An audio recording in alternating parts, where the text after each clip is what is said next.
Hai guys, hari ni kita masak kaki kambing. Yang ni beratnya 2.5 kg dalam RM90 macam tu. Of course, masak sendiri murah sikit. Cara dia mudah tapi kena guna oven lah. First, kita cucuk lubang guna pisau. Saya pun pertama kali buat ni, jadi kita buat simple je ya.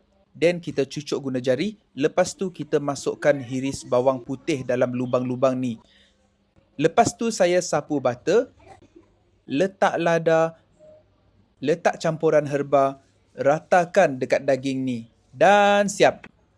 Now nak masuk oven. Saya letak macam ni je atas tray sebab nak panggang dia 360 darjah.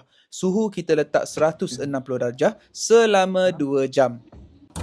Okey, sambil menunggu saya pergi bersenam sekejap, buat dips dan buat larian sedikit. Dan siap. Satu rumah bau daging bakar. Sedapnya guys. So inilah dia. Sungguh menawan hati kan? Wow. Masih panas guys. Kita potong dia. Okey, tengok dekat situ ada bawang putih yang kita letak dalam daging tadi kan? Okey, jom kita rasa sikit.